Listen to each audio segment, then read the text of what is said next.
Enfim, nós temos décadas de história juntos.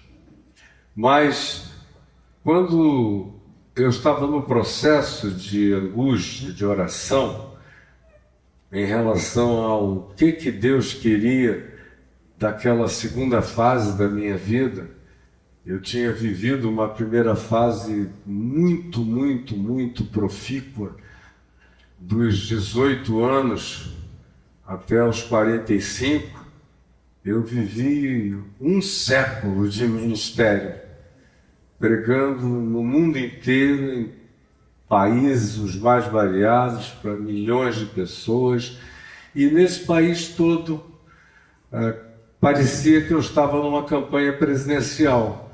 Sabe, campanha presidencial, o cara fica viajando 7, 8 meses sem parar, e eu viajava todo dia, saía de casa, a Juju ainda era muito pequenininha, e antes dela nascer eu já estava fazendo isso há quase 10 anos, saindo de casa todos os dias, viajava para algum lugar do Brasil, pregava o dia inteiro, pegava o último avião. Naquele tempo, por incrível que pareça, havia mais alternativas de voo do que a gente tem hoje, inclusive havia mais companhias do que a gente tem agora, era mais fácil se locomover do que hoje, por incrível que pareça. Então eu tentava voltar todo dia, 11 horas, chegar em casa ou meia-noite no máximo, para ainda botá-los na cama, o Ciro, o Davi, o Lucas e a Juliana. Fiz isso todo o tempo da vida deles, até o ano de 1988, quando eu já vinha, há uns 2 anos, com algumas angústias sobre a necessidade de decidir e definir algumas coisas da minha vida. Quem olhasse de fora dizia: o que é que precisa decidir e definir na vida de uma pessoa que é unanimidade nacional, a ponto da Universal do Reino de Deus, o Macedo me falou: você é mais querido aqui dentro da Universal do que eu. Eles têm medo de mim, mas te amam. E os luteranos, os episcopais, de um extremo ao outro daquele espectro cristão brasileiro, anos viajando todo dia, pregando todo dia, na televisão, desde 1974, e em rede nacional, não só numa estação, mas depois em todas, e na Globo a partir de 82, 83. Depois eu ganhei um programa de graça deles todo sábado de manhã para abrir a programação, enquanto tinha em todos os lugares. Depois tive meu próprio canal de televisão, com o meu satélite, o meu transponder, mandando para milhares, milhões de pessoas do país inteiro, 2 rádios, pregando em eventos na Alemanha, para o qual afluíam 100, 120 mil pessoas. Na Inglaterra era regular, fazia aqueles eventos de 15 dias, e eles se acampavam lá no Spring Harvest, e eu pregava às vezes 13 vezes por dia para uma multidão de jovens, de quase 100 mil jovens, 80 mil jovens, e nos Estados Unidos, e aqui era normal o dia inteiro, mas o meu coração não estava satisfeito, tinha alguma coisa que eu precisava definir dentro de mim, mais do que fora de mim. Socialmente falando, tinha a Casa da Paz, em Vigário Geral, que fez história, a Fábrica de Esperança, que abençoou a vida de milhares e milhares e milhares de jovens e adolescentes, que diminuiu o tráfico na região de Acari e a adjacência em 95%, caiu para 5% do que era, e louvores imputados e incensamentos atribuídos a mim em tudo que é lugar, para todos os lados, mas o meu coração dizia: não é isto. Presidente da Associação Evangélica Brasileira, que eu tinha ajudado a criar, ou praticamente criado, junto com outros, vieram mais de 230, 250 mil pastores se uniram, todas as denominações evangélicas sérias e grandes do país, 75% delas sob aquele guarda-chuva, mas o meu coração inquieto e insatisfeito, e a constatação de que eu ensinava de manhã, de tarde, de noite para pastores e para todo mundo. Eram milhões de livros, não milhares, milhões que eram vendidos, de fitas cassete aos milhões também, de videocassete aos milhões também. Tinha tudo que alguém poderia imaginar querer ter. Um prédio de 15 andares cheio de gente trabalhando, produção de tudo que vocês queiram, tudo evangelho, espalhado no Brasil e no mundo, mas meu coração não estava satisfeito. Chegou o dia, depois de eu ter passado o ano de 97 todo sendo invadido por sonhos do tipo longa-metragem recorrente, porque você costuma ter sonhos recorrentes curtos, mas os meus sonhos eram longas metragens, era a lista de Schindler. Assim, a noite inteira passando, voltava o mesmo sonho, e em todos os sonhos eu tinha que fazer alguma coisa para acabar com tudo que eu tinha construído. Era uma coisa impressionante. E eu orava, eu jejuava. Eu fui para os Estados Unidos, fiquei lá com a Juliana e com o Luquinhas, que ainda vivia, e eles vieram depois passar as 2 férias deles aqui, eu fiquei lá sozinho, cancelei toda a minha programação porque eu queria, e eu dizia, Senhor, eu não sei porque está tudo absolutamente estruturadamente lindo, todo mundo na terra inteira olha para isso e diz que coisa maravilhosa, mas o meu coração não está sossegado. E me fala o que é isso, esses sonhos me atormentam.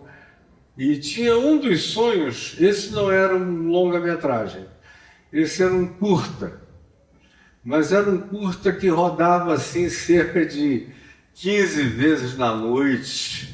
Era atormentante aquele sonho. Eu era Sansão no sonho. E eu chegava diante de Deus com o cabelão grandão e forte, todo saradão, e eu sabia que era uma coisa espiritual. E eu chegava e dizia, pronto, Senhor. Olha a presunção do garoto. Pronto, Senhor. E eu já estava fazendo aquilo há 25 anos, todo dia. Senhor, estão destruídos todos os teus inimigos. Pronto.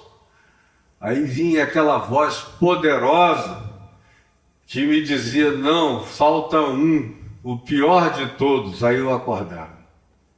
Meu Deus, quem será esse cara, o pior de todos? Ou essa instituição, ou esse principado, essa potestade, ou esse demônio, seja lá o que for. Aí no dia seguinte, o mesmo sonho.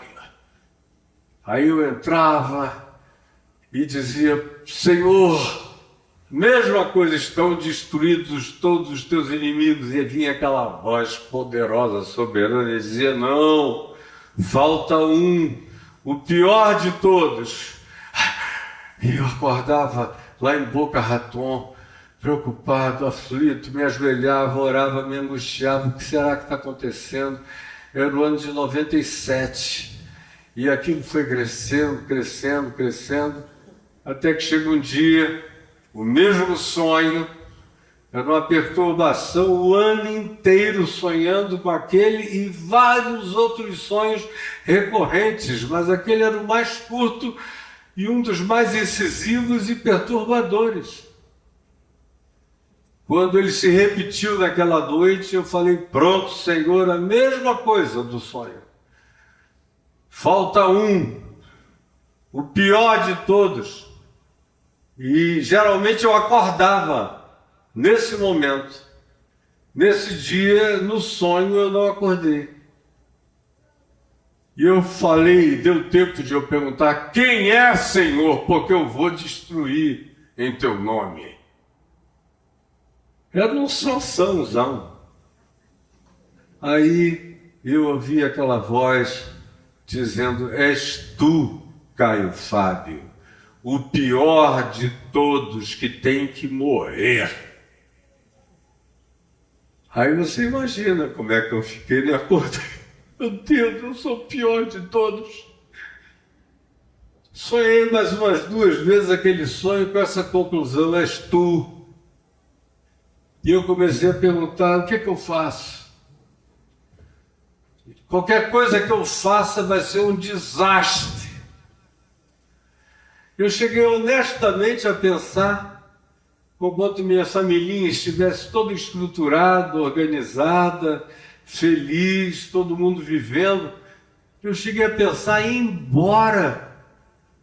Não abandonando-os, é claro, mas embora do Brasil, dos Estados Unidos, da Europa, onde eu tinha as coisas acontecendo diuturnamente, uma demanda enorme na América Latina toda. Falei, eu vou embora, eu vou para Angola, vou para Moçambique, vou me atolar no meio dos pobres, vou pregar num lugar onde eu possa começar zerado, sem ter todos os milhões de privilégios que eu tenho nesse país a essa altura da vida, já há muito tempo, aonde quer que eu fosse, o que quer que eu quisesse, com quem quer que eu desejasse, acessos abertos em todos os níveis que eu pretendesse aqui nos Estados Unidos. Se eu dissesse que queria falar com a Rainha Elizabeth, no dia seguinte eu encontraria com ela. O capelão dela era um dos meus melhores amigos. Era tudo muito fácil. Tem uma estatística que diz que se você é bem relacionado, com no máximo 5 pessoas, você chega a qualquer outro ser humano na Terra. Mas eu estava numa situação em que no máximo com uma outra pessoa chegava a quem eu quisesse no planeta e às vezes não precisava nem dessa outra. Eu ia direto. E eu olhava para aquilo tudo e aquela angústia que me dizia, isso tudo tem que acabar. E você tem que conhecer o meu vitupério, conhecer a desonra, conhecer a oposição. Desde que você começou foi uma convergência de tudo e de todos na tua direção. Tu vais ficar doente desse teu sucesso avassalador. Com o passar dos anos, isso vai anestesiar tua alma. Você tem que parar com isso. Jesus, mas meu Deus, como é que eu vou parar com isso? Eu chamei o Davi, meu segundo filho, que trabalha comigo até hoje, sempre esteve, desde 15 anos de idade, de um modo ou de outro, vinculado às coisas que eu faço, e falei, filho, eu estou atormentado. E queria uma opinião sua. O que você acha que eu faço? Ele falou, pai, só se você cometer uma tragédia é que esse povo vai te deixar, mas também vai te matar. Então a tragédia não precisa fazer, né? Porque sem uma tragédia eles não vão te largar nem morto. E eu dizia, mas eu estou morrendo disso. E aí fiquei, isso era 94 quando eu conversei com o Davi, e comecei a tentar saber o que era. Entrei num processo de incoerência pessoal, mas que não afetou em absolutamente nada a minha vida com Deus, nem essa invasão de manifestações espirituais me penetrando todas as noites em sonhos esmagadores e detalhados que dariam um livro denso e psicologicamente riquíssimo do que aconteceu comigo durante todo aquele período da subjetividade das noites. Uma coisa linda, forte e poderosa. Fato é que, resumindo tudo, uma das coisas que eu achava que a verdade do meu coração demandava de mim era conversar com a minha esposa, que tinha sido uma ótima esposa a vida inteira, honesta, leal, amiga, companheira, solidária, mas o problema nunca tinha sido dela, era meu. E eu disse, eu tenho que resolver. E quando a gente conversou para resolver, tudo foi saindo do controle, do jeito que eu não queria que saísse. Eu queria resolver, mas não queria que fosse uma devastação tão devastadora quanto aconteceu. Se eu pudesse diminuir as implicações, embora eu soubesse que elas eram inevitáveis, eu diminuiria. E aí aconteceu o que nem todos aqui viram, porque nem tinham nascido, eram muito jovens, mas os que já tinham uma determinada idade conseguiram pelo menos captar os ecos, e os que têm mais idades lembram perfeitamente do que aconteceu em 98 e 99. Mas o fato é que eu aproveitei o que tinha acontecido e falei, eu vou silenciar. Vou calar. Eu nunca calei desde o dia que eu encontrei Jesus e me batizei sozinho no Igarapé, no meio da floresta amazônica. Já tinha sido batizado pelos católicos, pelos presbiterianos. Eu falei, chega! Agora, naquela ocasião, com 18 anos e meio para 19, falei, Jesus, somos só nós dois, e me batizei sozinho. Já saí dali, encontrei uma ex-namorada num cavalo de raça, vindo com um amigo meu, e me ofereceram um pacotão com um mutucão de maconha. Aí ele falou, vamos um tarugo aqui, seu Caião. Eles me chamavam naquele tempo de poderoso Caião, porque eu metia a mão com uma facilidade enorme. E aí eu falei, olha, aquele cara que fazia tudo que vocês conheceram, que batia em todo mundo, que fazia, enfim, o que vocês todos sabem, eu deixei morto no Igarapé a 4 quilômetros daqui. Se vocês correrem rápido, talvez ainda o achem boiando. Mas ele não está mais aqui em mim. Em mim não tem mais nada dele. E vocês vão conhecer o homem novo que nasceu aqui. E fui embora e comecei a pregar do dia seguinte em diante. Nunca mais parei na minha vida um único dia. E agora essa semana, quarta-feira, dia 18, fez 51 anos que eu nunca mais parei de pregar o Evangelho todo dia da minha vida. Pois bem,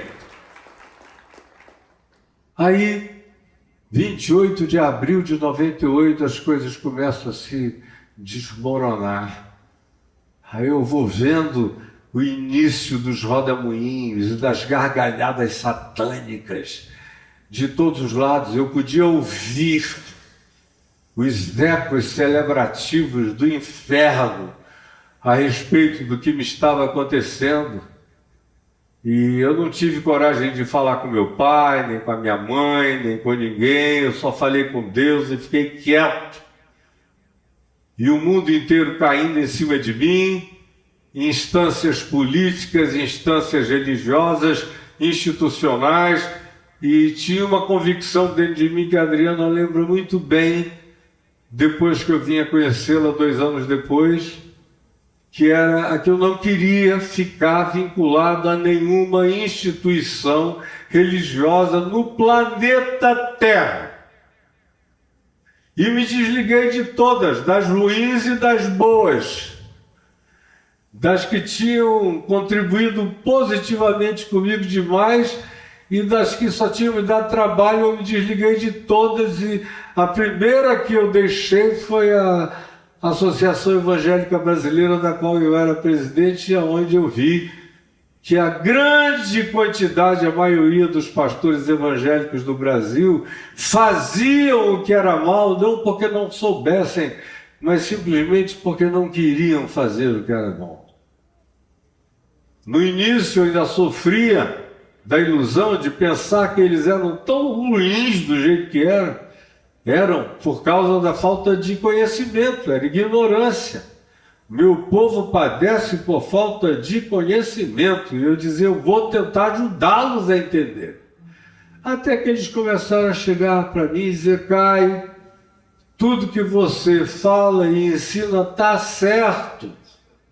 Só não dá certo, Caio, só não dá certo. Um deles, que todos aqui conhecem, chegou a dizer para mim, falou, olha, aqui na minha igreja, por exemplo, eu botei o nome de Jesus na porta, bem grande, na fachada. Mas aqui dentro é proibido pregar Jesus, porque dá azar.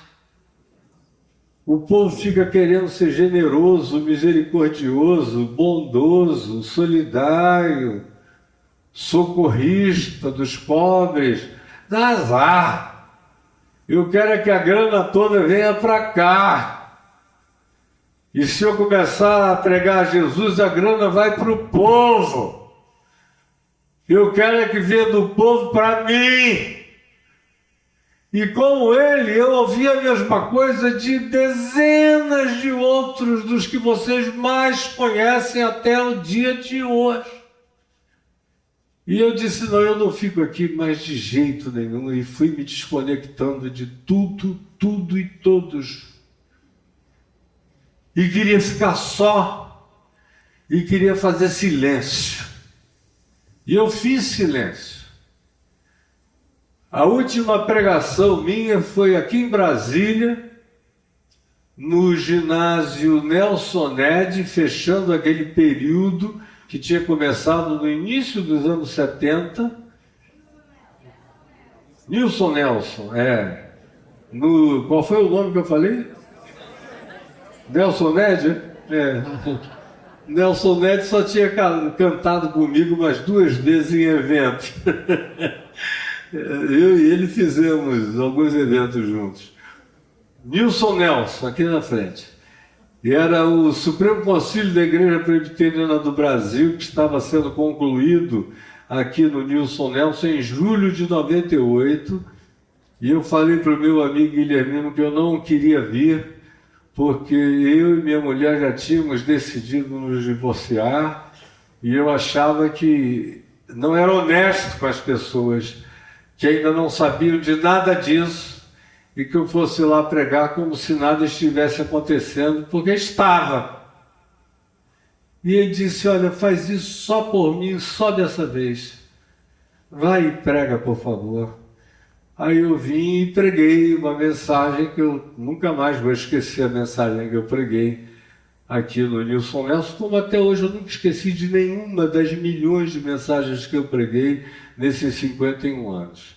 Fato é que eu calei a boca dali para frente, fui tomando todas as providências, e os anos passaram, eu fiquei nos Estados Unidos internado lá, com a recomendação do meu advogado, doutor Nilo Batista, para evitar voltar para o Brasil, porque a mídia, toda vez que eu botava o pé aqui, ela era aquela coisa no aeroporto de repórter para tudo que é lado, aquela confusão, aquela loucura. Ele disse, fique aí, por favor, porque aqui é só mídia e perversidade, fica quieto.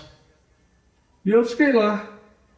E eu estava solteiro, eu namorei, eu saí, eu me diverti, eu dancei para não morrer, porque era uma angústia tão horrorosa que eu não consigo nem dizer.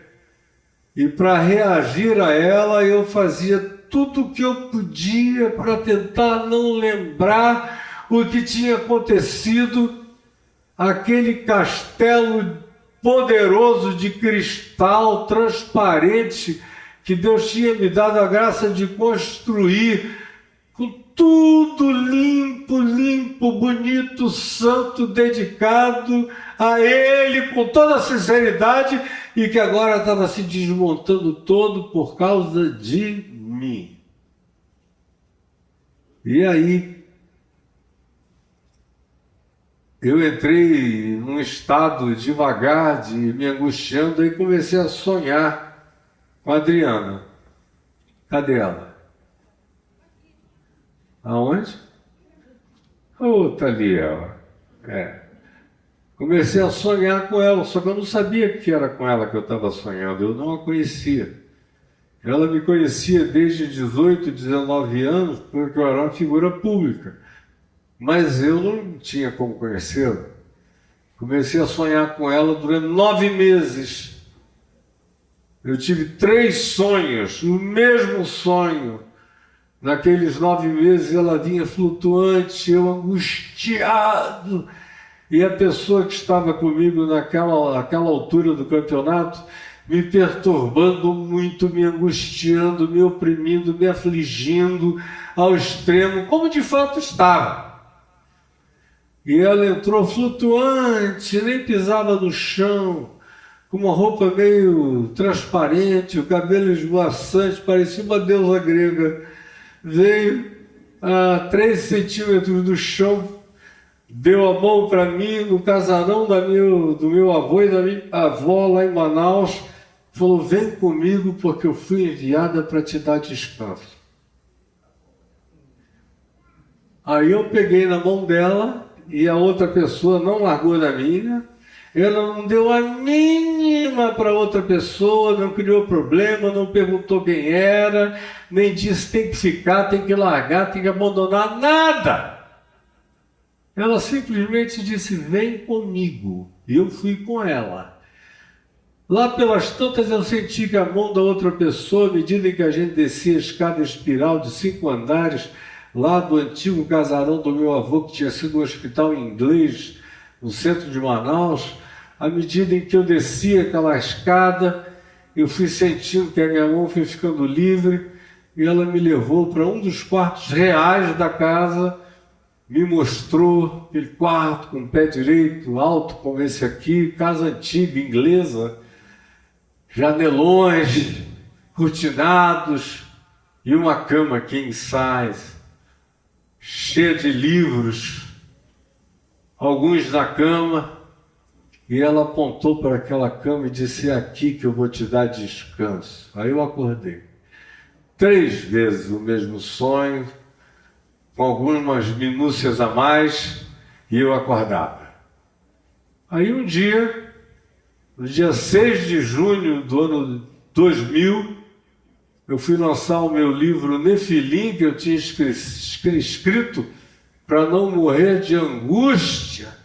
No ano de 99, lá nos Estados Unidos, eu resolvi escrever um livro. Aí saiu o Nefilim.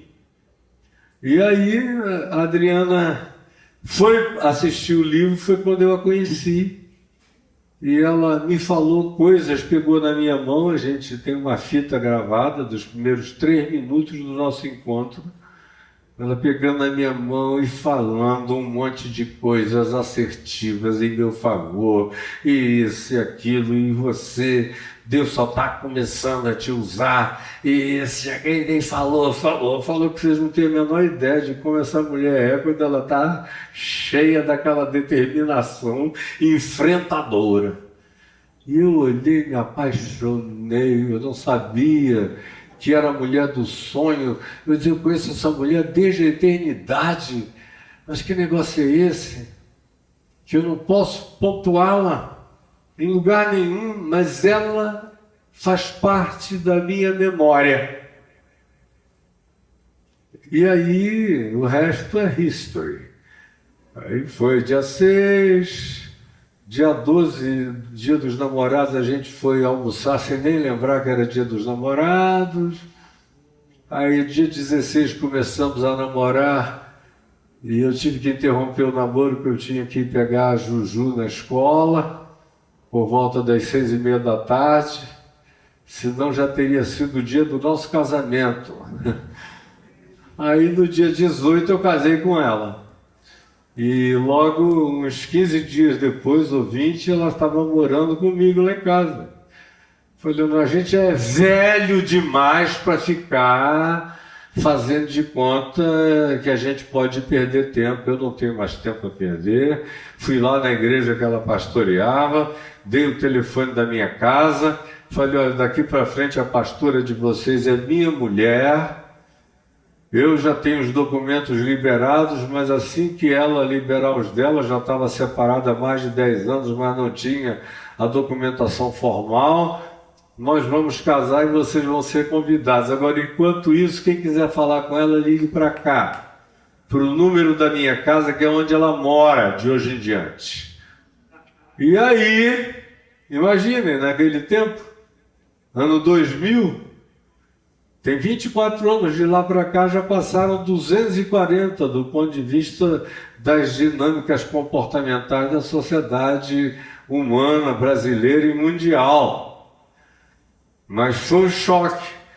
Mas as mulheres e os homens da igreja dela respeitavam tanto e muito a mim, e eu, para fazer um teste, perguntei para a pastora com a qual ela trabalhava, escute, pastora Silvia, a senhora tem alguma coisa a acrescentar? Porque eu sempre fui assim, absolutamente descarado nas minhas convicções. A senhora tem alguma coisa a acrescentar? Ela disse, tenho sim. Será que o senhor podia vir pregar domingo que vem à noite? Aí eu falei, eu vou. E aí fui. Não dá para ser toda quinta também, não. Está levando a nossa pastora, isso é quase uma barganha assim de dote árabe, uma coisa do gênero. Falei, não, para ficar com ela eu venho até todo dia. E aí fomos morar juntos, foi quando o Daniel entrou na história, a Bruna e o William. E o Lucas, meu filho, ainda vivia. Ele partiu no dia 27 de março de 2004 e 3 meses depois a gente mudou para Brasília e começou o caminho da graça. No entanto, nós...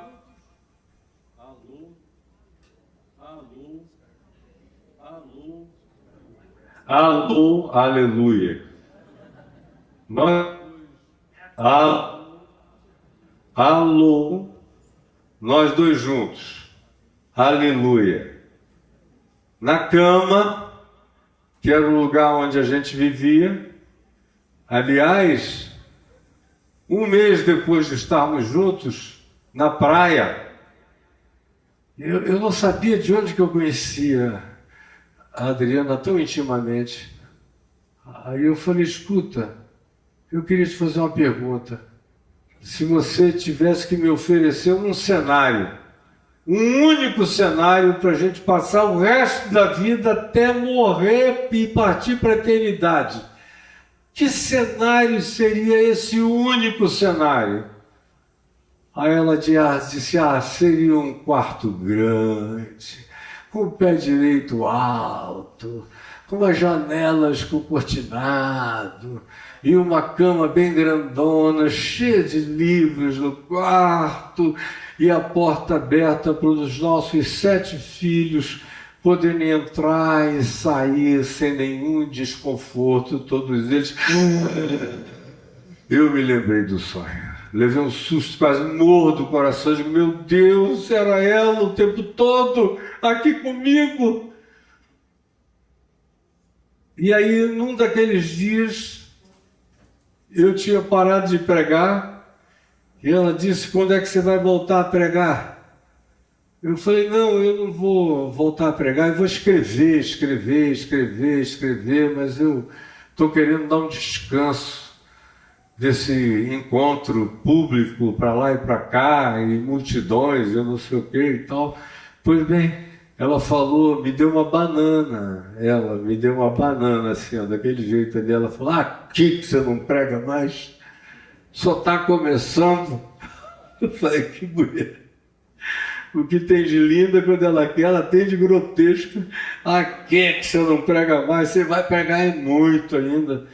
Aí da cama nós estávamos com esse texto aqui, eu estava lendo em voz alta, o texto de Lucas capítulo 11, quando Jesus fala da blasfêmia do Espírito Santo para os religiosos, os escribas e os fariseus, e acusando-o de expulsar demônios pelo poder de Beelzebu.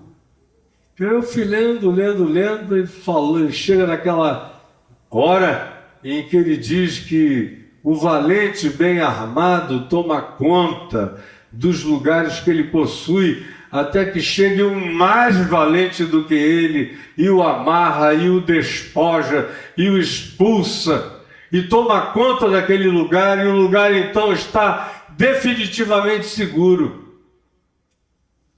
E eu disse a ela, eu venho lidando e expulsando demônios e demônios psíquicos e demônios de construções pessoais e vários tipos de formas e manifestações demoníacas na vida das pessoas por ano.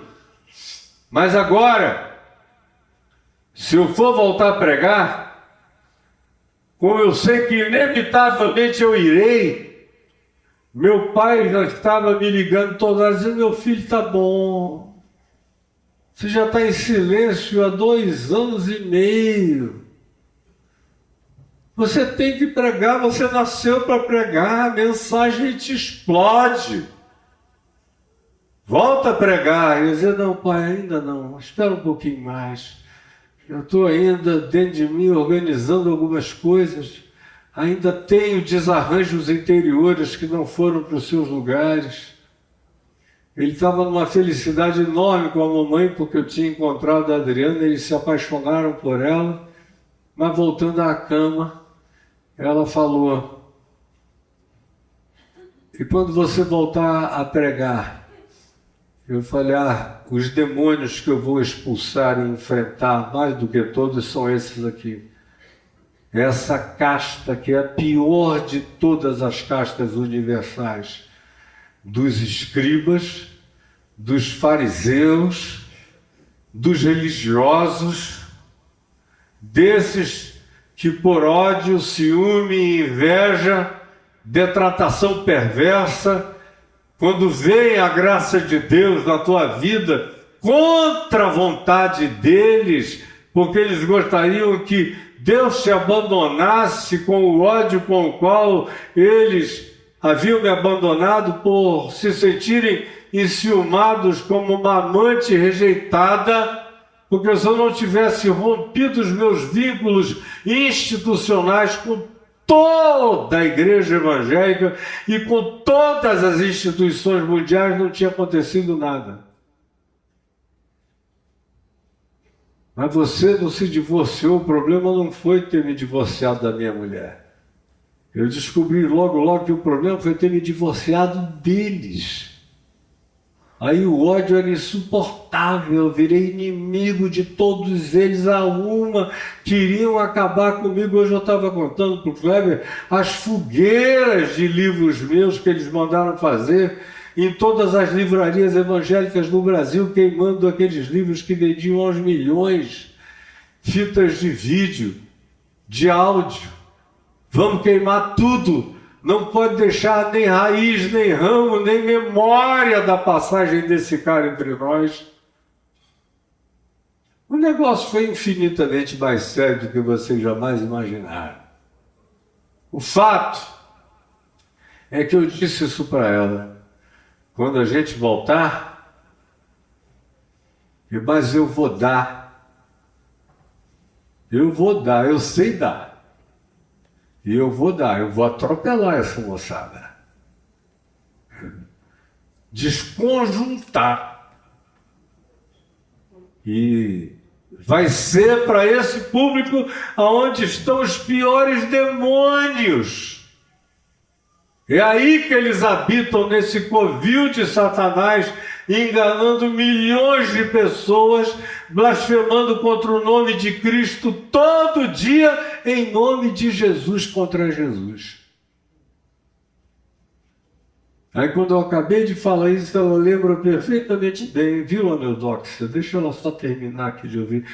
Quando eu acabei de falar isso, ela lembra perfeitamente bem.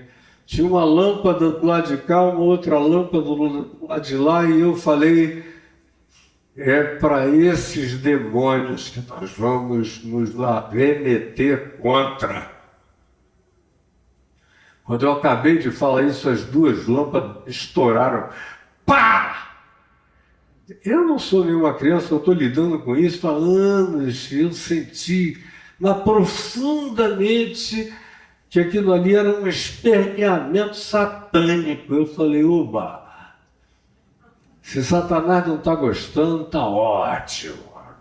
É nessa direção que a gente vai entrar, e é nessa direção que nós chegamos até aqui, 20 e tantos anos depois, 24 anos depois. E como vai ser? E eu falei, nós vamos começar um movimento que não precisa ter cara de nenhuma instituição, onde não vai ter hierarquia, não vai ter bispo, apóstolo, lideranças formais, institucionalizadas, onde ninguém jamais será disciplinado por qualquer atitude pessoal, cada um vai ser disciplinado pela sua própria consciência.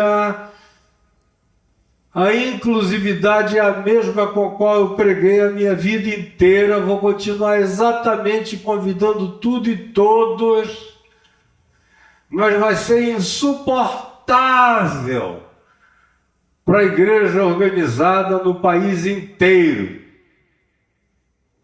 E aí não deu outra. Quem acompanhou nos últimos 24 anos já viu ondas e ondas e ondas e ondas de enfrentamento e de tudo. Eu, quando cheguei aqui em Brasília, em julho de 2004, com meu filho tendo morrido 3 meses antes, indo para o Senhor, aqui é a Igreja Presbiteriana da Asa Sul, da 314, onde eu preguei milhares de vezes, era tratado com amor enorme. A notícia que correu é: ele deixou Jesus de tal maneira que se transformou no anticristo brasileiro. Aí era tudo de Belzebu para lá, e ia dizer, meu Deus, olha, está tudo certo com o que a gente conversou naquele dia. Eles não podiam negar, é lá como o cara te falou, né? Não gosto dele, é comunista, não presta, mas eu adoro a música dele. Comigo era assim, eles tinham outras coisas para dizer, mas ninguém pode negar que quando ele abre a boca é o evangelho que rasga tudo, e era um ódio que ele sentiu enorme. Pois bem,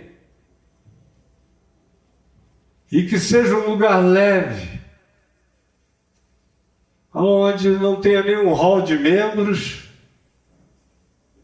batiza-se quem desejar, não tem dízimo, que é coisa da antiga aliança, quem quiser colaborar, colabora com a espontaneidade sincera e verdadeira do coração.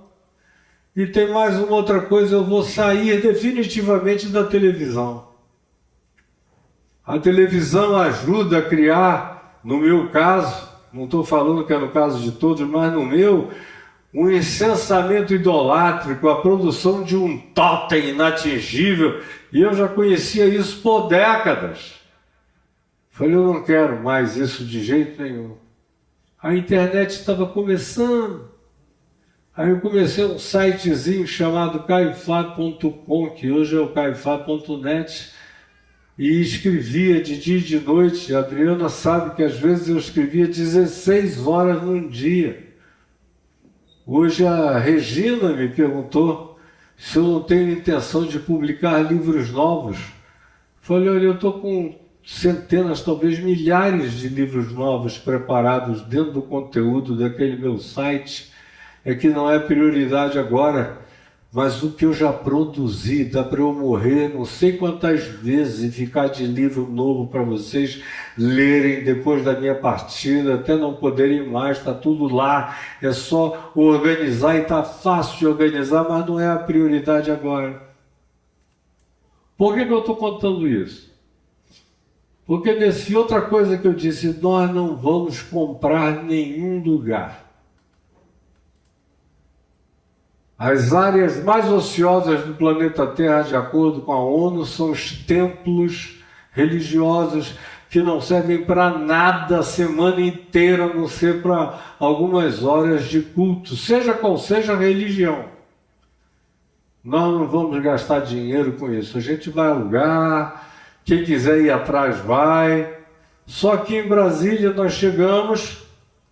Começamos ali no Lago Sul, na casa da dona Magnólia, mãe do Rômulo. Na semana seguinte, na outra reunião na casa do Rômulo, também no Lago Sul. Aí não dava mais, eram centenas de pessoas. Fomos aqui para o Hotel Finícia. O Jack estava já lá, de quarta a domingo. Aí lotou. Aí eu procurei um lugar, achei o Colégio Dom Bosco. Fomos para lá, fizemos 2 reuniões.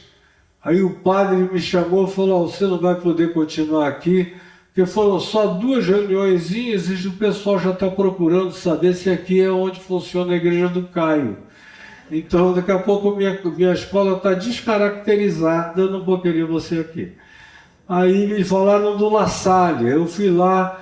Ficamos 8 anos no La Salle, que foi um período maravilhoso. Dos que frequentaram com a gente lá, muita gente que está lá desde o início. Não vou mencionar os nomes aqui agora dos rostinhos que eu estou vendo, mas estiveram lá conosco. E aí a gente peregrinou em Brasília. Cidade do automóvel, Dulcina. Ficamos 2 anos na minha casa. Eu aluguei um terreno na frente, botei uma tenda para fazer reuniões de quarta-feira, onde a gente fez o caminho do discípulo todo durante quase 5 anos. Aí de lá nós tivemos algumas reuniões na Escola Parque, depois nós fomos para o Universa, aí o Universa quebrou lá com problemas pessoais. Aí fomos para um outro lugar que quando eu entrei falei, não tem nada a ver comigo, tinha sido uma outra pessoa que tinha escolhido, mas eu sou um cara muito arquitetônico. Se a arquitetura não ajudar, eu não me sinto à vontade. E ali era um negócio que me repugnava, aquela arquitetura careta, aquele negócio chato. Não, aqui não dá para ficar, vamos procurar um lugar melhor. Aí veio a pandemia. Falei, então vamos parar.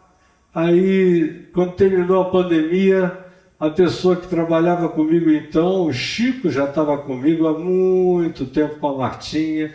Ele ficou doente, mas nós ficamos com ele, estaremos com ele todos os dias da nossa vida, com a graça de Deus, ele e a Martinha, até sempre e eternamente.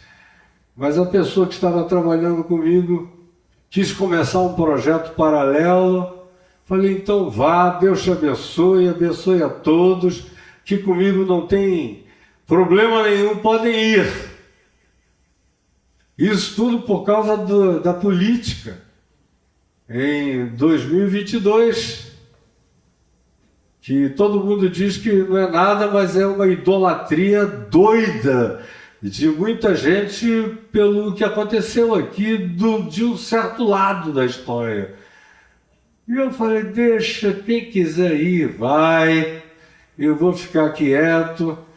Aí dei um prazo para que eles começassem a se desenvolver lá, mas aparentemente não estavam indo a lugar nenhum, até que eu disse, olha, eu já esperei demais, eu vou recomeçar as reuniões presenciais do Caminho da Graça, e recomeçamos aqui, e o Carlos e a Sula estavam, tanta gente querida, estava aqui também no dia 17 de dezembro do ano passado.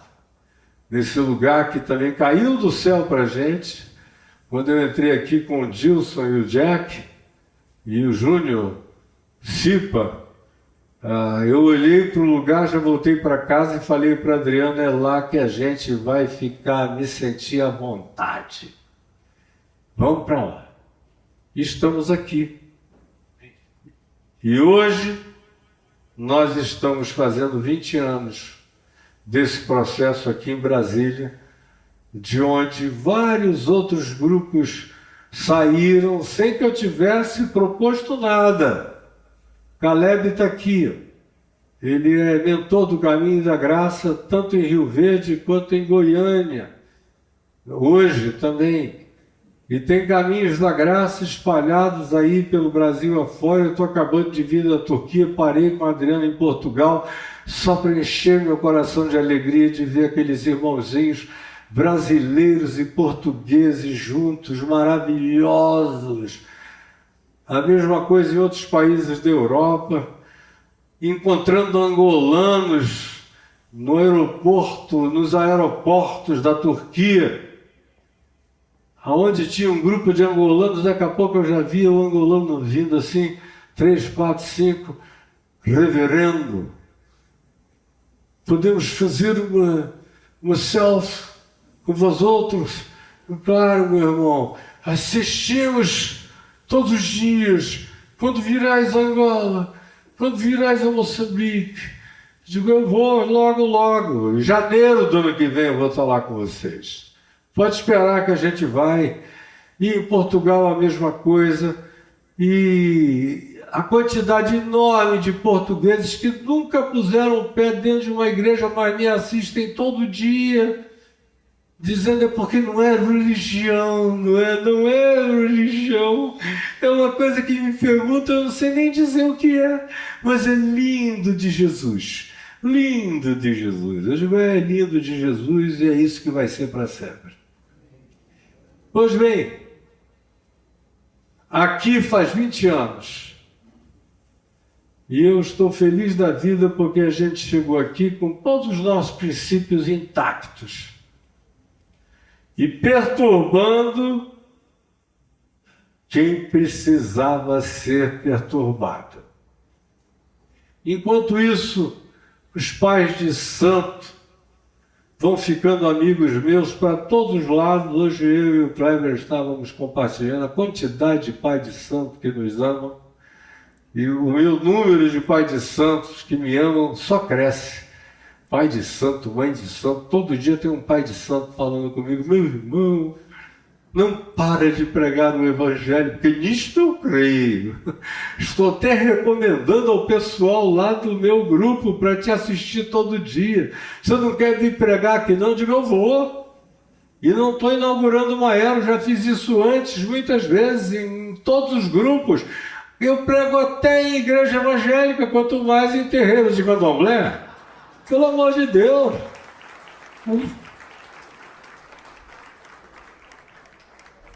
E aí, os grupos mais variados, eu vou vendo a quantidade de ateus, uns ateus lindos, lindos, lindos, crentes, crentes, crentes, só não sabem que já são. Aí eles, eu sou ateu, mas deixa eu abraçar o Jesus do bem. Aí me abraçam, me beijam, meu Deus, eu creio no teu Deus, agora eu sou ateu. Menos do teu Deus, o teu Deus vale a pena crer. Agnósticos, ateus, para todo lado, grupos os mais variados, uma assembleia sem paredes, que penetra, que pervade, que vai em todo lugar, e você vai encontrando gente impensável, e pessoas públicas, que jamais iriam querer botar o pé no umbral de um templo, e que são meus discípulos, meus filhinhos, meus amorzinhos da fé, que eu guardo quietinhos. Não precisa ir a lugar nenhum, senão vão tentar te estragar. Fica quieto em casa que você está melhor. Ouvindo o Evangelho, eu passo aí de vez em quando para a gente orar e tirar dúvidas mais pessoais. Mas tem gente para todo lado, como não dá para vocês sentados aqui nem imaginarem. Então faz 20 anos disso. Embora nós tenhamos tido 4 anos de café com graça em Copacabana, que era uma gruta de adulão. Todos os malucos do bairro estavam lá. Era gente com as histórias mais escabrosas, dizer, a gente está no lugar certo. Cada doidão que entrava lá me contava aquelas histórias mais malucas do mundo. De cara, você chegou no lugar certo, fica aí. Isso é adequadíssimo a esse lugar. Fica em paz. E assim será. E tantas quantas sejam as vezes que você vem aqui, você pode experimentar qualquer coisa. Menos discriminação. Jamais. Nós somos uma igreja inclusiva? Não. A igreja de Cristo já nasceu para além disso. Isso é uma bandeirinha que nem precisa. Todo LGBTQIA+, do país inteiro sabe que perto de mim todo mundo tem sombra, guarida, respeito, aconchego, abraço, carinho, inclusão, amor e dignidade para estar. Qualquer um de qualquer lugar.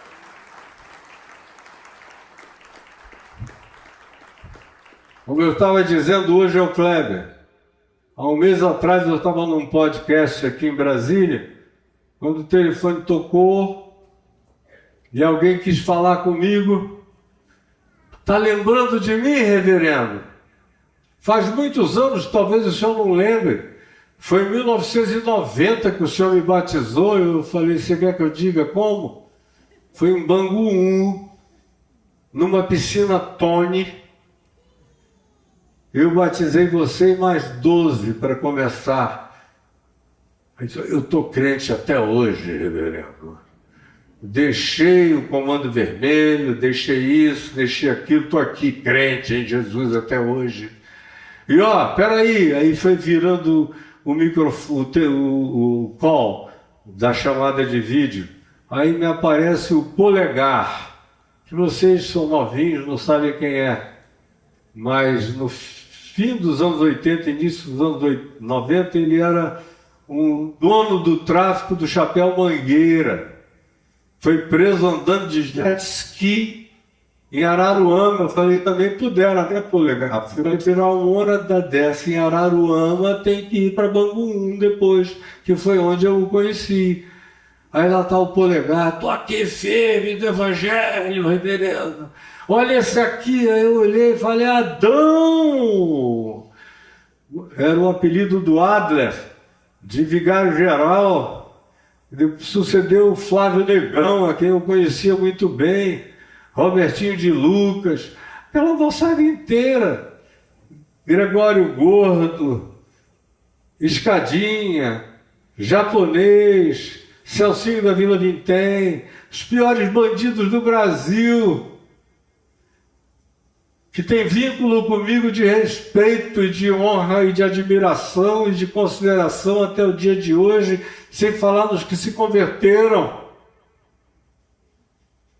Caminho da Graça não quer ser nada diferente do que a extensão livre e comunitária de tudo aquilo que pessoal, individual e particularmente eu pratiquei a minha vida inteira sem discriminar ninguém. Não tem ninguém aqui que tenha me contado o pecado mais escabroso que possa ter cometido, que eu tenha tido dito, ai meu Deus, Jesus olha para o outro lado, coitadinho dele, dela. Ninguém! Todo mundo foi tratado com naturalidade, com respeito, com acolhimento, não mudou nada, nem então, nem depois, nem agora, nem jamais. Então o caminho da graça quer ser exclusivamente um lugar aonde se cumpra o que se disse acerca de Jesus.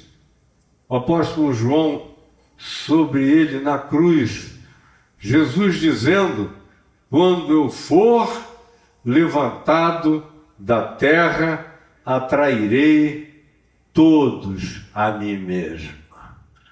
A única coisa que eu tenho é que exaltar o nome dele. O resto, ele atrai todos os que ele quer a ele mesmo, de qualquer lugar, o tempo todo. E não é publicidade, não é marketing, é um espírito que vai vibrando, que vai entrando nos sonhos, vai fazendo as pessoas acordarem dizendo: tem algo de Deus para mim.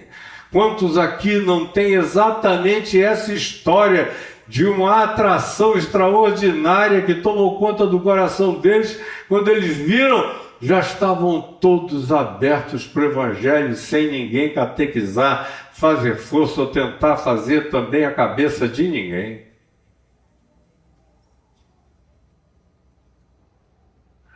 "20 anos disso, eu estou completando 70. Eu espero chegar aqui aos 80 anos, quando a gente fizer 30.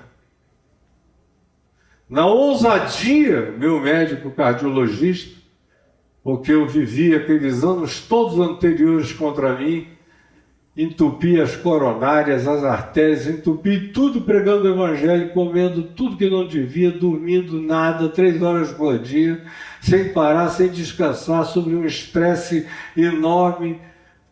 O meu cardiologista disse: rapaz, Deus te deu um Mercedes-Benz de coração. Teu coração é bom pra caramba, é musculoso, é forte. O problema é o encanamento. Está todo entupido. Está tão entupido que a gente não consegue lugar nem para botar estente. E você tem que tomar essa medicação para ir criando igarapézinhos, ir irrigando o coração para todos os lados. E, além de tudo, eu sou assintomático. Posso estar vivendo a crise que esteja vivendo, eu não sinto nada. Então tem que olhar de vez em quando, mas ele me disse: se você não completar os 90, eu te mato. Falei: então, para não ser assassinado por você, eu farei de tudo para chegar aos 90 anos de idade, Evandro. E eu espero ver você aqui daqui a 10 anos, daqui a 20 anos, avó, avô, cabeça branca.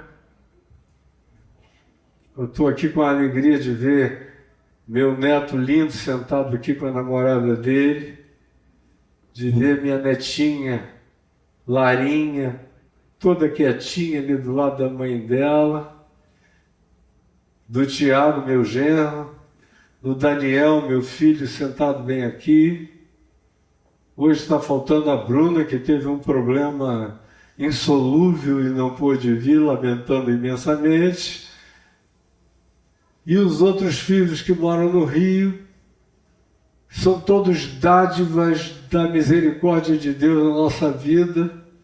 Eu sou um pai abençoadíssimo, um avô que carrega uma coroa de glória na minha cabeça por ser avô desses netos maravilhosos que são 6,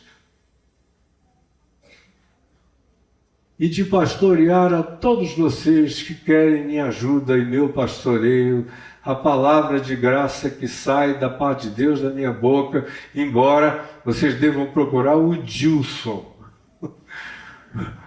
porque eu estou envolvido com tantas as coisas hoje em dia no mundo inteiro, vão aumentar infinitamente mais. Provavelmente até o fim do ano, vocês vão estar assistindo tudo que eu digo, prego, falo e ensino em inglês, espalhado pela terra inteira, depois em espanhol, depois em todas as línguas. Isso gera uma demanda diária de trabalho que quem está longe não consegue nem imaginar. Por isso o Dilson está aqui para nos pastorear, para nos ajudar, junto com o Jack, junto com as meninas todas que ajudam. Mas eu vou continuar vindo todo domingo que eu possa e esteja na cidade aqui para trazer a palavra da graça, que é o que me anima. Só para concluir agora. Essa semana esteve lá comigo um assessor de um ministro de Estado. Aí conversa vem, para lá e para cá. Ele falou: reverendo, quando é que o senhor pensa em se aposentar? Eu falei: cara, você está querendo me matar? Eu? Não, porque o senhor já tem 70 anos, 51 anos pregando o Evangelho. Está na hora de se aposentar. Eu falei: não, meu querido, Deus vai me preservar a mente, eu só preciso de mente. Eu não preciso de braço, perna, corpo, nada disso que você precisa, eu só preciso de mente. Mente lúcida. Coração ligado, que seja capaz de chorar, de se apaixonar, de amar, de visualizar, de crer, com coragem para partir e ir. Enquanto isso estiver, esses recursos cognitivos, afetivos, emocionais, vivos e inteiros em mim, e eles assim estarão todos os dias da minha vida, que serão perseguidos pela bondade e a misericórdia do Senhor, até que eu habite na casa do Senhor para todo sempre. Até lá, você vai ouvir um monte de gente desse reino norte de Israel, adoradores de Baal, do poste ídolo, todo esse povo que se entregou à idolatria, que está aí dizendo: até quando viverá esse perturbador de Israel?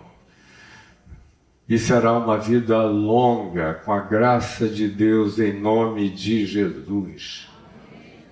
E eu agradeço de todo o coração a todos vocês que têm vindo, orado, mantido, ajudado, investido, não faltado, convidado outros, porque nós estamos aqui e aqui continuaremos com a graça de Deus todos os dias. Se não for nesse lugar, vai ser num melhor.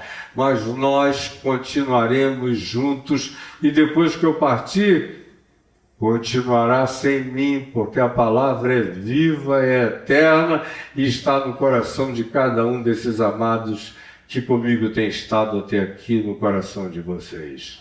Muito obrigado por terem propiciado e proporcionado esses 20 anos de caminho da graça, por não terem dado a mínima para os espaçamentos, e todas as vezes que eu disse: a convocação é para todo mundo sair de casa e voltar, vocês todos saíram de casa e voltaram, graças a Deus. Eu nunca tive dúvidas de que o que tinha sido plantado em vocês, enraizado em vocês, era inarrancável com a graça de Deus, e o será para sempre, em nome de Jesus. Muito obrigado de coração, que Deus nos abençoe, em nome de Jesus, em nome de Jesus, para a glória de Jesus, de todo o meu coração, Senhor, eu te louvo, de todo o meu coração, em nome de Jesus. Aleluia. Kleber, meu mano amado, querido, lindo, te amo. O negão mais lindo e charmoso de todo o país, vocês não acham, não? Uma salva de palmas para esse querido. E quando ele vira e dá aqueles pulinhos assim, eu digo: meu Deus, dá vontade de sair correndo de alegria.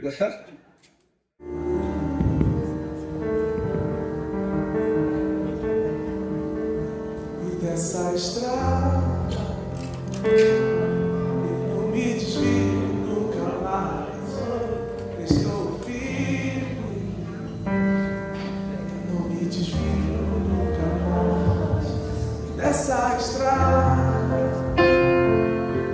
eu não me desvio nunca mais. Estou firme, eu não me desvio nunca mais. Vou avançar, eu vou crescer. Todos. Vai me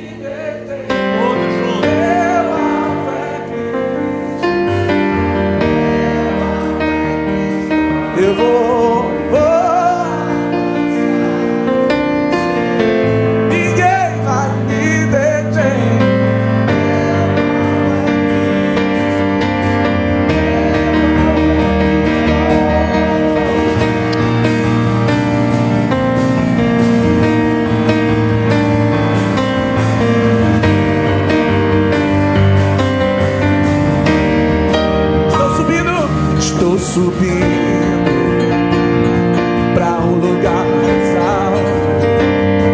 Eu já queimei as pontes com o passado e os meus olhos eu vejo o futuro. Tudo novo se vê, tudo novo se faz. E dessa estrada eu não me desvio nunca mais. Estou firme, eu não me desvio nunca mais. Vou avançar, eu vou crescer. Ninguém vai me deter. Eu ao pé Cristo eu vou. Vou avançar, eu vou crescer.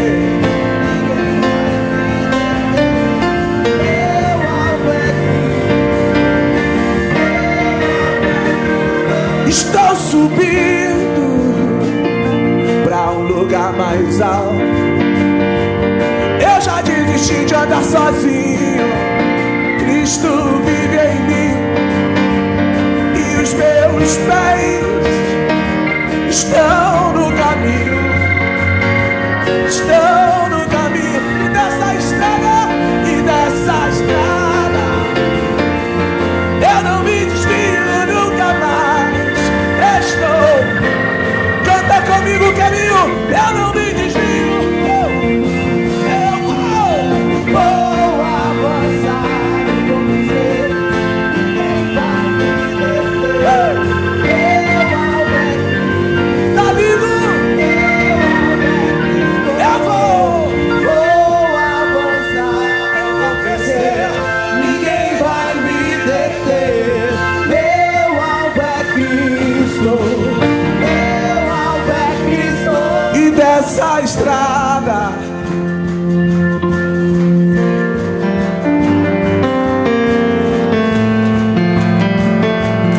eu não me desvio. Diga, e dessa estrada, e dessa estrada eu não me desvio nunca mais. Estou, senhoras e senhores do caminho, tira o teu pezinho do chão comigo. Vou avançar, eu vou crescer. Ninguém vai me deter. Meu alvo é Cristo, eu vou.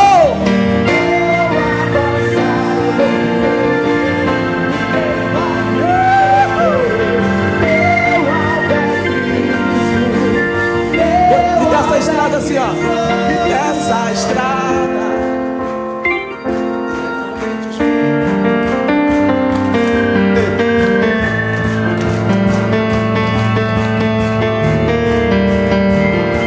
e dessa estrada eu não me desvio.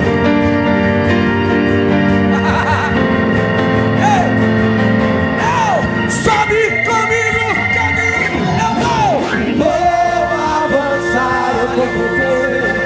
Ninguém vai me deter. Meu alvo é Cristo. Vou avançar, eu vou correr. Ninguém vai me deter.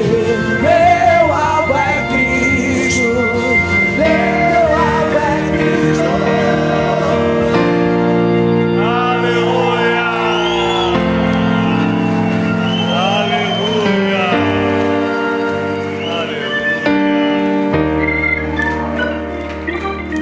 Dessa estrada eu não me desvio nunca mais.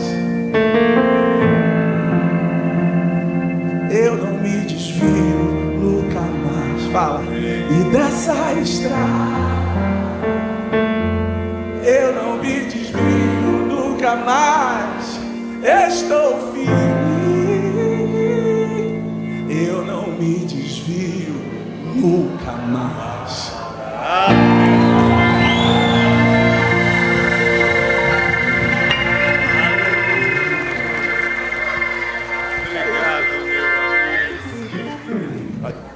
Apaga, por favor, para mim, ali, ó, os dois primeiros teclados, os dois primeiros teclas aí, apaga.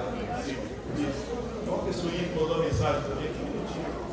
Ei, Caiano, aqui, linda, direto do Quebec, no Canadá. Estou fazendo esse vídeo para dizer o tanto que eu te amo, o tanto que eu sou grata a Deus pela sua vida. Eu sou mais uma pessoa que você salvou a vida através desse evangelho puro e simples que eu conheci através de você. Te amo de todo o meu coração, como se você fosse o meu pai. Conte comigo sempre. E quero mandar um beijo carinhoso a toda a comunidade do Caminho da Graça.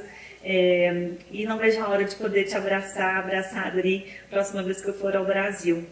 Te amo muito. De eterno. Querida, você é uma filha amada. Vamos lá.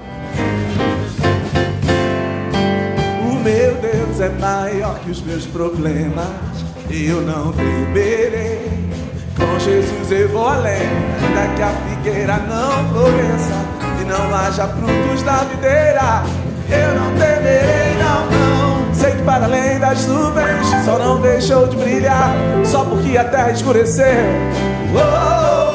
A minha vida está em Deus, eu sei que tudo posso em Deus. Canta caminho, Ele quem me fortalece.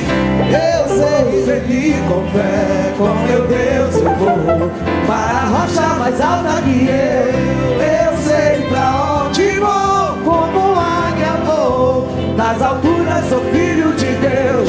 Eu vou seguir com fé, com meu Deus eu vou para a rocha mais alta que eu sei pra onde vou, como águia vou. Nas alturas sou filho de Deus.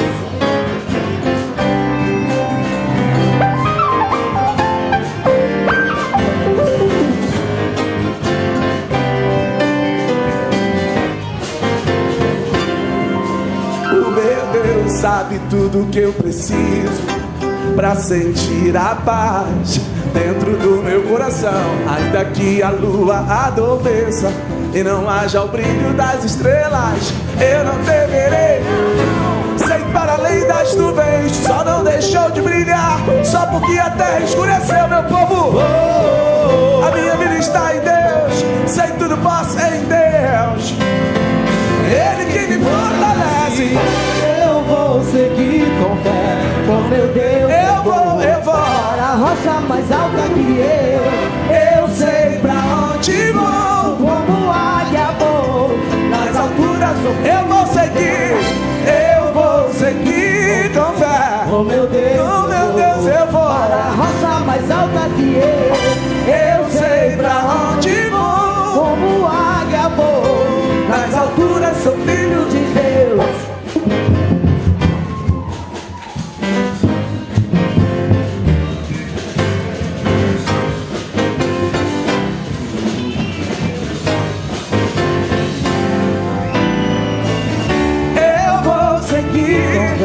Com meu Deus eu vou para a rocha mais alta que eu sei pra onde vou, como águia vou. Nas alturas sou filho de Deus.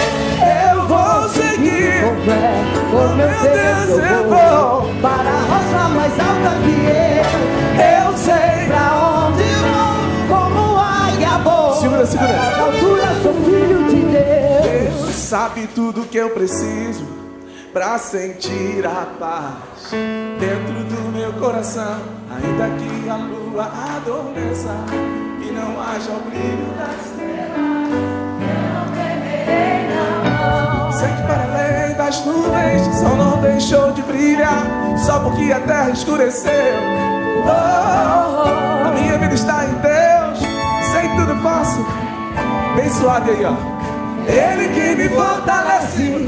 Eu vou seguir com fé, com meu Deus eu vou para a rocha mais alta que eu sei pra onde vou, como águia vou. Nas alturas sou filho de Deus. Eu vou seguir com fé, com meu Deus eu vou mais alta, mais alta.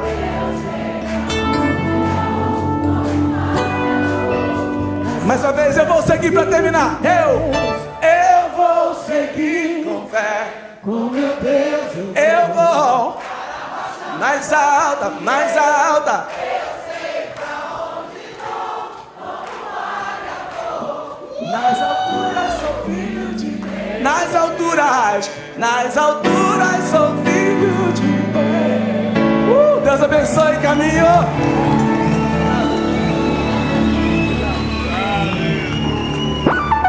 Senhor, nós te louvamos pela vida do pastor Caio, da pastora Adriana, pelo zelo, pelo evangelho, pela visceralidade da mensagem da graça de Deus.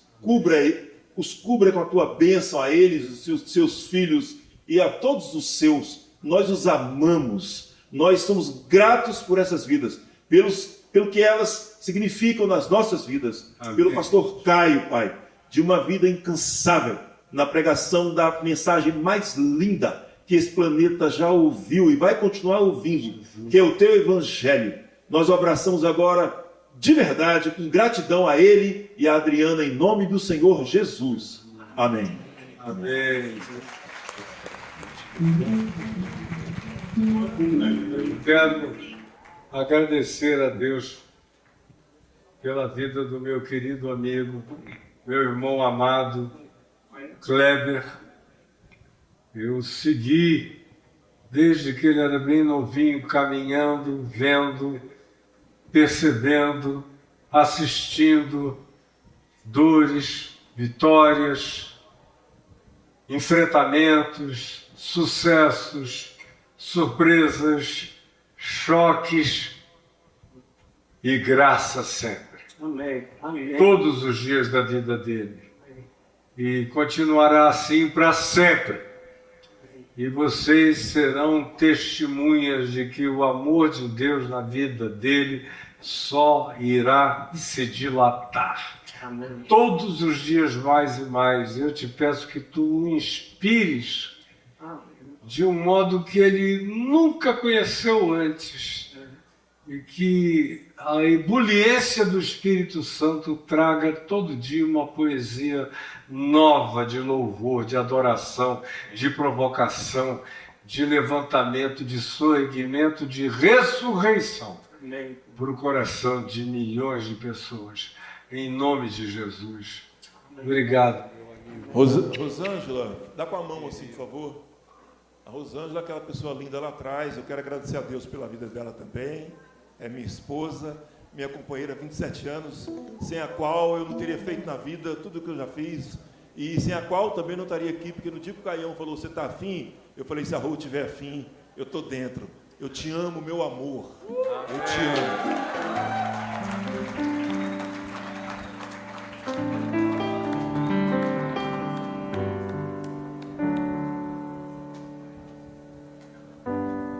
Tu és o autor, aquele que pintou com perfeição a vida. Tu és o Senhor, aquele que me amou e és o meu Deus, meu Senhor. Minha vida é pra teu louvor, pra teu louvor. Meu Deus, meu Senhor. Minha vida é pra teu louvor. Eu queria ter